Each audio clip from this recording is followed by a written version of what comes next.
ಇವಾಗ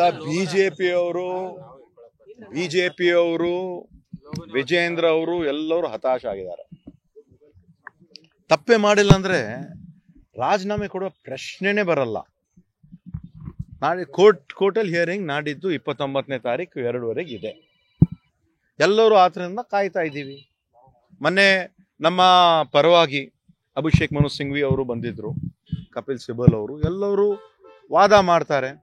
ಅದರಲ್ಲಿ ತಪ್ಪೇ ಆಗಿಲ್ಲ ಅಂತ ಸ್ಪಷ್ಟವಾಗಿ ಎಲ್ಲರೂ ಹೇಳ ನಂತರನೂ ಕೂಡ ತಾವೇ ನೋಡಿದ್ರಿ. ನಮ್ದು ಜನ ಆಂದೋಲನ ಕಾರ್ಯಕ್ರಮ ಆಯಿತು, ಬಿಜೆಪಿಯವ್ರದ್ದು ಪಾದಯಾತ್ರೆ ಆಯಿತು. ಜನ ಎಷ್ಟಿದ್ರು?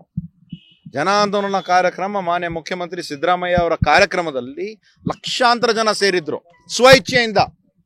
ಅದೇ ಬಿಜೆಪಿಯವ್ರದ್ದು ಅದಕ್ಕಿಂತ ಒಂದು 20-30% ಜನನೂ ಇರಲಿಲ್ಲ. ಜನರು ಕೂಡ ಗೊತ್ತಾಗಿದೆ ನಮ್ಮ ಮಾನ್ಯ ಮುಖ್ಯಮಂತ್ರಿ ಅವರು ಅವ್ರ ಮೇಲೆ ಒಂದು ಕಪ್ಪ ಚುಕ್ಕಿನೂ ಇಲ್ಲ. 40 ವರ್ಷದ ಒಂದು ರಾಜಕೀಯ ಜೀವನದಲ್ಲಿ ಹಿಂದೆ 2013ರಿಂದ 2018ವರೆಗೂ ಕೂಡ ಅವರು ಮುಖ್ಯಮಂತ್ರಿಯಾಗಿ ಕೆಲಸ ಮಾಡಿದ್ದಾರೆ, ವಿರೋಧ ಪಕ್ಷ ರೀತಿಯಿಂದ ಕೆಲಸ ಮಾಡಿದ್ದಾರೆ. ಈಗಲೂ ಕೂಡ ಅವರು ನಮ್ಮ ಮುಖ್ಯಮಂತ್ರಿಯಾಗಿ ಒಳ್ಳೆ ರೀತಿಯಿಂದ ಕೆಲಸ ಮಾಡ್ತಾ ಬಂದಿದ್ದಾರೆ, ಮುಂದೆನೂ ಮಾಡ್ತಾರೆ. ಬಿಜೆಪಿ ಅವ್ರದ್ದು ಯಾವಾಗಲೂ ಬ್ಯಾಕ್ ಡೋರ್ ಎಂಟ್ರಿ. ಎಂದೂ ಕೂಡ ಕರ್ನಾಟಕ ರಾಜ್ಯದ ಜನತೆ ಅವರಿಗೆ ಆಶೀರ್ವಾದ ಮಾಡಿಲ್ಲ. ಹಿಂದೆಯೂ ಕೂಡ ನೋಡಿದ್ರಿ 2008ರಲ್ಲಿ ಅವರು ಕೇವಲ 110 ಸೀಟ್ ಗೆದ್ದಿದ್ರು. ಅದರಲ್ಲಿ ಒಂದು 4-5 ಇಂಡಿಪೆಂಡೆಂಟ್ ಶಾಸಕರನ್ನು ತಗೊಂಡು ಸರ್ಕಾರ ಮಾಡಿದ್ರು. ಮೊನ್ನೆನೂ ಕೂಡ 2018ರಲ್ಲೂ 104 ಶಾಸಕರಿದ್ರು. ಮತ್ತೆ ಬ್ಯಾಕ್ ಡೋರ್ ಎಂಟ್ರಿ ನಮ್ಮ ಪಕ್ಷದ ಶಾಸಕರಿಗೆ 17 ಜನಕ್ಕೆ ಅವ್ರು ತಗೊಂಡೋಗಿ ಸರ್ಕಾರವನ್ನು ಮಾಡಿದ್ರು. ಯಾವಾಗಲೂ ಕೂಡ ಕರ್ನಾಟಕದಲ್ಲಿ ಬಿಜೆಪಿಗೆ ಆಶೀರ್ವಾದ ಇಲ್ಲ. ಅವ್ರೇನಾದ್ರೂ ಇದೇ ಒಂದು ವಿಫಲವಾಗಿ ಬ್ಯಾಕ್ ಡೋರ್ ಎಂಟ್ರಿ ಮಾಡ್ತಾರೆ. ಇವತ್ತು ಕೇಂದ್ರ ಸರ್ಕಾರ ಅವ್ರಿಗೆ ಒಂದು ಸ್ಪಷ್ಟ ಬಹುಮತ ಇಲ್ಲ. ಅವರೇ ಬೇರೆಯವ್ರ ಕಡೆಯಿಂದ ಸಪೋರ್ಟ್ ತಗೊಂಡು ಇವತ್ತಿನ ದಿವಸ ಸಮ್ಮಿಶ್ರ ಸರ್ಕಾರ ಅಲ್ಲಿ ನಡೆಸ್ತಾ ಇದ್ದಾರೆ.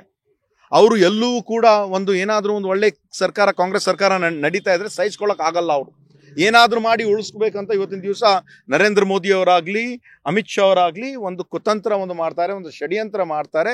ಯಾವ ಕಾರಣಕ್ಕೂ ಅವ್ರಿಗೆ ಅನುಕೂಲ ಆಗಲ್ಲ.